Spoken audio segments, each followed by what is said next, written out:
Well, hello there. Do hope you're all well. Well, today I was listening to the James O'Brien show, and he talked about the situation with the Labour Party, and he basically asked the question, what should Keir Starmer do now? Well, you got the usual calls saying this and should do that and should do the other, but nobody really said anything that was substantial or really tweaked my interest until this caller came. And I thought what he had to say was incredibly fascinating. And when he basically said, I'm a Labour member and I've been knocking on the doors, and he said, it seems to me that members don't want to talk about the last Labour government. And that tweaked my interest. I thought, what do you mean by that? And the call was fascinating, insightful and intelligent. And the stuff he said really gave me food for thought. And after he'd finished, I was just going to leave it there. And then he came on to another caller who said, I'm a Labour member too. I thought, oh, well, I'll listen to that. And even though I'm not sure whether I totally go with him on everything he said, the stuff he said I found quite interesting, because when he said the stuff he said, I found examples in my head, stories that I can think of, which sort of like made me think, yeah, I think he's got a point there. But anyway, with further ado, I'll let you listen to the phone calls, and then I'll tell you what I thought about them. Okay, enjoy. What do they need to do? What's going on? Kieran's in Dunstable. Kieran, what would you like to say? Hiya. So I'm a Labour Party member, and a week back I went door knocking. Yeah. And the issue is that within our own Labour Party, we're completely afraid to mention our previous government. And so when we're on the doorstep and we're asking, and people are asking us, well, what has the Labour government ever done for us? We have to go back to like the 1970s to give examples. Why can't we talk about the most recent Labour government and say, look, well, who tells you that you can't? Growth ever. Who tells you that you can't? What do you mean? Well, why can't you talk about Tony Blair and Gordon Brown? Well, I do, but all my colleagues in the Labour Party, especially the local one, absolutely hate the last Labour government. And so they don't mention it. Well, so this is, again, and despite my forlorn hopes that we would be able to steer clear of this particular iceberg, you're talking about a party that is roughly divided between people who think that they need to run a million miles away from the last leader and people who still think that the last leader is some sort of unrecognised messiah. I'm within the actual local Labour Party. I don't actually think it's split in the middle. I actually think that Labour Party members absolutely hate the last government. It was only Labour Party. There's a difference between Labour Party members and Labour Party voters. And Labour Party voters want to know what we can do for them. And we need to mention stuff we've done in the past. Yeah, Minimum wage was a fantastic idea. That's not a Tory idea. All sorts of things. And more so probably Gordon Brown's legacy than Tony Blair's. But this is the problem, isn't it, in a nutshell? And you describe it from the doorstep. People are more than welcome to disagree with you or to share their perspective from different doorsteps. I guess the problem then becomes what do you represent now? So I can see why, I don't know if you've seen the clip of the fella in Hartlepool claiming that he was going to vote Conservative for the first time and then just listing consequences of Tory austerity policies. It's quite heartbreaking. It's been lifted out of context as ever on social media, but the bulk of it is still heartbreaking. What's the offer that you make for the future rather than the reference that you make to the past? However frustrating it is that you have to that many of your co-campaigners don't want to reference the most recent past. This is a very difficult one to answer, because you also need to make now the distinction between the cultural left and the economic left. Yes. And unfortunately, up north, it's gone culturally right, but I think they're still economically left. So now we need to make a decision as to how do we incorporate. Are you being a bit euphemistic when you say culturally? When you say culturally right, are we just talking about immigration? Talking about what you said about being woke earlier. We're talking about immigration, really, aren't we? Yeah. That's a shame. And so I think we need to give an agenda that suggests that we can benefit both middle class people, which is the majority of the country. And if you actually look in the south in the last election, we made gains on all areas. Yes, and there is some fascinating movements potentially on the horizon as London sucks in the educated professionals from all around the countries and then spews them into the southeast. Those former Tory strongholds are wavering. Even parts of the Cotswolds. I think possibly that. I know she didn't keep the seat, but when Labour won Kensington and Chelsea, it may have been a signifier that we didn't fully appreciate at the time. So, no, I hear you. That is part of the problem, and that leads us back to why would the Conservatives be so desperate to portray the Labour Party as obsessing about minorities and wanting to tear down statues of Churchill? Answer, because it works. Doesn't matter whether it's true or not. It works. Martin's in Swindon. Martin, what would you like to say? Hi, James. Yeah, thank you for having me on the show. Like your caller just then, I'm a Labour member and have been since I was a young adult, really. Just in my late 30s now. I would suggest that the brand, the Labour brand, is kind of tarnished or meaningless. It doesn't necessarily mean anything at the moment. Sorry, say again. Sorry. Does it mean much at the moment, the Labour brand? I was, and I would suggest that if you talk to, inverted commas, working class about Labour at the moment, I think they would, they wouldn't even reference Keir Starmer. I think they would reference Jeremy Corbyn. And I think they would reference 5 years of this far left movement that doesn't resonate at all with them. It doesn't resonate with the country at all.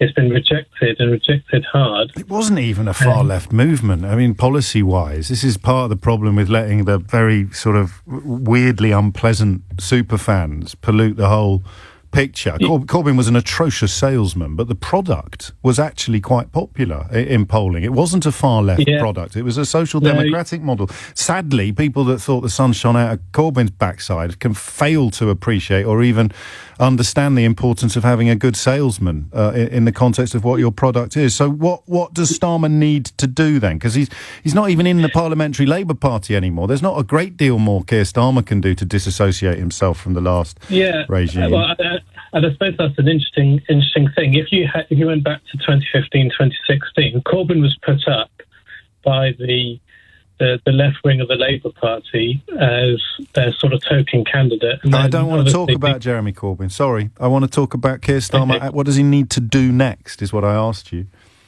And we're out of time, so do it in 10 seconds or never. Yeah. So I would suggest that he needs to look at... You are right in saying some of those policies were popular, but a lot of... He needs to be a better salesman. I did warn you that we were short of time, and I am already a little late for this. When he mentioned about being afraid to mention the last Labour government, that's what I found really interesting. As I said, when he especially mentioned Labour members detesting the last Labour government and Labour Party voters want to know what they can do for them, tweaked my interest, because if this Labour government could use their nous, they could basically say, under the last Labour government we had the longest period of sustained low inflation since the 60s, low mortgage rates, introduced the national minimum wage and raised it to £5.52, 14,000 more police in England and Wales, cut overall crime by 32%, record levels of literacy and numeracy in schools. A person they're talking to says, yeah, but what about the Iraq war? And you say, well, yeah, that's a blotch on the landscape. But young people achieved some of the best ever results at 14, 16 and 18. Funding for every pupil in England had doubled. Employment at its highest level ever. 85,000 more nurses, 32,000 more doctors. Brought back matrons to hospital wards. Dads now get paternity leave for 2 weeks for the first time. NHS Direct offering free convenient patient advice. And if they're still batter on about the Iraq war, and that'll be a millstone around his ankle for the rest of his life, and quite rightly, because he got that wrong and should never be forgiven about that. But the thing is, that's not about, it's what the Labour Party did.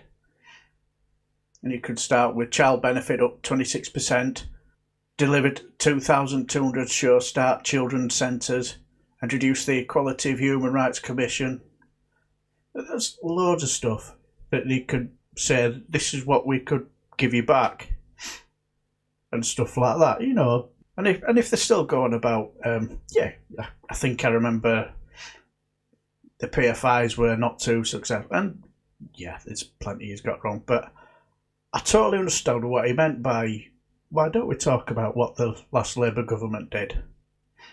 Just like you got the bloke over there who said, in Hartlepool, saying the Labour government never did anything. The Labour Party's never done anything for us.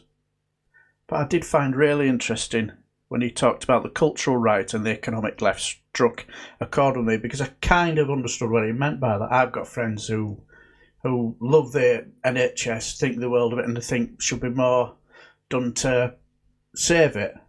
But they believe that it's because of too many immigrants. And I've seen people talk like that. So I understood what he meant. But when that call had finished and so I like bucketed into the next one, and when he said about the Labour brand being tarnished statement, it reminded me of a story once when I were on a bus and going to watch my football team play away, and the owner of the bus, he was running for UKIP to be a councillor, and he's always trying to drag me into a political conversation. When it comes to football, I've no interest.